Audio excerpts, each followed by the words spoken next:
સમાચારમાં આગળ વાત કરીએ તો સાંસદ ખેલકૂદ સ્પર્ધા અંતર્ગત ક્રિકેટ મેચનું આયોજન કરવામાં આવ્યું છે। અમદાવાદના વેજલપુર વિસ્તારમાં ક્રિકેટ સ્પર્ધા યોજાઈ, જ્યાં બીસીસીઆઈના પ્રમુખ જય શાહ અને ધારાસભ્ય અમિત ઠાકર હાજર રહ્યા હતા।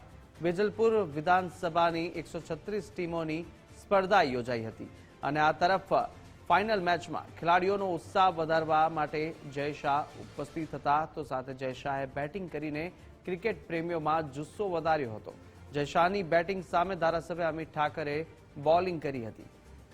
તમામ લોકોને જય શાહ મળ્યા હતા, તમામ પ્લેયર સાથે મુલાકાત કરીને તેમનો જુસ્સો વધાર્યો હતો, તો સાથે બેટિંગ પર પણ પોતાનો હાથ આજમાવ્યો હતો। આ તરફ સાંસદ ખેલકૂદ સ્પર્ધા અંતર્ગત ક્રિકેટ મેચનું આયોજન કરવામાં આવ્યું હતું અને ક્રિકેટ મેચ ટુર્નામેન્ટની અંદર અમદાવાદના વેજલપુર વિસ્તારની અંદર આ સ્પર્ધા યોજાઈ હતી ક્રિકેટની, અને બીસીસીઆઈના પ્રમુખ જય શાહ પણ વિશેષ રીતે આ દરમિયાન ઉપસ્થિત રહ્યા હતા। અને મહત્વનું છે, ધારાસભ્ય અમિત ઠાકર પણ આ દરમિયાન હાજર હતા। વેજલપુર વિધાનસભાની 136 ટીમોની આ યોજાઈ હતી સ્પર્ધા, તો સાથે જ ફાઇનલ મેચમાં ખેલાડીઓનો પણ ઉત્સાહ વધારવા માટે જય શાહ તેઓ ઉપસ્થિત રહ્યા હતા અને તેઓએ પણ બેટિંગ પર પોતાનો હાથ આજમાવ્યો હતો।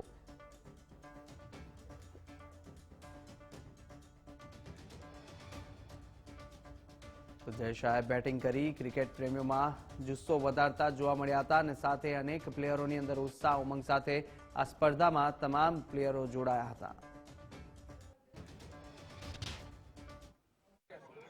નરેન્દ્રભાઈ કહે છે, જે ખેલશે તે ખીલશે। આ સ્લોગન ઉપર અમિતભાઈ શાહે આખા ગાંધીનગર લોકસભા માટે સાંસદ ખેલ મહાકુંભનું આયોજન કર્યું।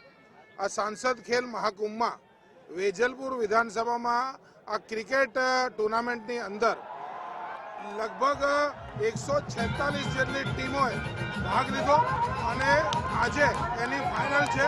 બીસીસીઆઈના સેક્રેટરી જયભાઈ શાહ ઇનામ વિતરણ માટે હમણાં આવે છે અને લગભગ 2,500 જેટલા વિદ્યાર્થીઓએ આની અંદર પોતાની શક્તિ બતાવી અને આ જ પ્રકારે યુવાનો એ રમતા રહેશે અને રાષ્ટ્રનું કામ કરતા રહેશે।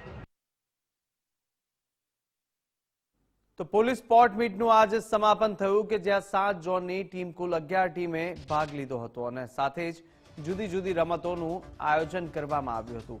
બેસ્ટ ટીમની ટ્રોફી અમદાવાદ ક્રાઇમ બ્રાન્ચને મળી। રાજ્યના ડીજીપી વિકાસ સહાય પણ હાજર રહ્યા હતા, ત્યારે 2 અઠવાડિયા સુધી સ્પોર્ટ મીટ ચાલી હતી। આજરોજ અમદાવાદ સિટી પોલીસ સ્પોર્ટ્સ મીટની કુલ 14 દિવસની યાદગાર સફર આજે પૂર્ણ થવા જઈ રહી છે, ત્યારે ઉલ્લેખનીય છે કે 1000થી પણ વધુ પોલીસ જવાનો લોકરક્ષકથી લઈ પોલીસ કમિશનર સુધી કુલ 29 જેટલી ઇન્ડોર તેમજ આઉટડોર રમતો કે જેમાં એથ્લેટિક્સ સિવાયની 12 જૂથ અને વ્યક્તિગત રમતો અને 17 એથ્લેટિક્સની જુદી જુદી રમતો આ સ્પોર્ટ્સ મીટમાં યોજાયેલ, જેમાં ખાવાથી ખભો મિલાવીને ખૂબ ઉત્સાહથી અને આનંદથી આ સ્પોર્ટ્સ મીટને સફળ બનાવી છે, જેમાં અમદાવાદ શહેર પોલીસના વિવિધ કર્મચારીઓમાં છુપાયેલી પ્રતિભાના આપને સાક્ષી બન્યા। પોલીસની નોકરી દિવસ કે રાત જોતી નથી। જવાનો હંમેશા નોકરીના બોજથી પોતાને દબાયેલા અનુભવતા હોય છે, પરંતુ સમયનું યોગ આયોજન કરવામાં આવે અને રમત સાથે પોતાને જોડેલા રાખવામાં આવે તો દરેકનું શારીરિક તેમજ માનસિક સ્વાસ્થ્ય વધુ સારું બની શકે।